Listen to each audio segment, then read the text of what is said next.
వెల్లంపల్లి అనే ఊర్లో మల్లయ్య అనే ప్రసిద్ధమైన బంగారు నగల వ్యాపారి ఉండేవాడు. అతను చేసిన నగలు చాలా అందంగా ఉండేటివి. ఆ నగల కోసం చాలా గిరాకీ ఉండేది. ఒకరోజు మల్లయ్య తన కొడుకు సతీష్‌ని పిలిచి, పేటలోని పెద్ద మనిషికి బంగారు గొలుసు అందజేసి, ఆయనిచ్చే వెండి నాణేల సంచి జాగ్రత్తగా తీసుకురా. చాలా విలువైనవి అని చెప్పాడు.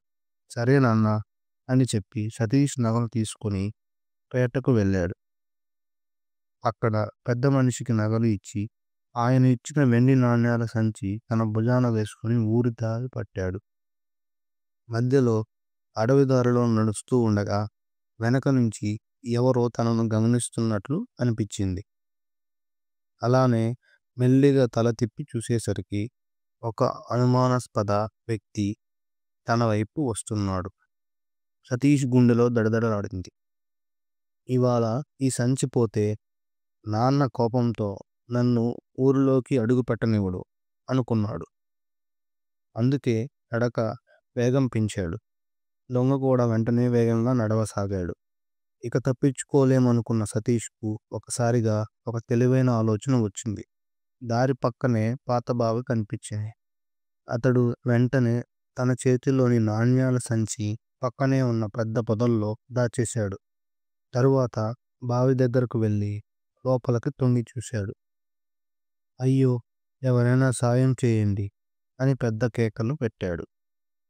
దొంగ దగ్గరకొచ్చి ఏమైంది అని అడిగాడు. బావిలోకి నీళ్లు తాగడానికి వంగుతుంటే నా చేతిలో ఉన్న వెండి నాణేల సంచి లోపల పడిపోయింది. ఆ సంచి లేకపోతే మా నాన్న నన్ను చంపేస్తాడు అని నటించాడు. దొంగ ఆ సంచి నాకు దొరికితే ఆ నాణ్యాలు నాకే వస్తాయి అనుకుంటూ వెంటనే బావిలోకి దూకేశాడు.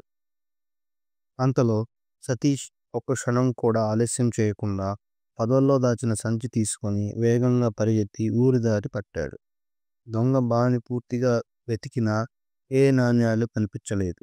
అప్పుడే తాను మోసపోయానని గ్రహించాడు. సతీష్ ఇంటికి చేరుకోగానే మల్లయ్య మొత్తం విషయం విని, నిజమైన బంగారం ఈ నాణ్యాల సంచి కాదు, నీ తెలివే అని పొగిడేశాడు. ఆపద సమయంలో ధైర్యం, తెలివి ఇవే మనిషిని కాపాడుతాయి.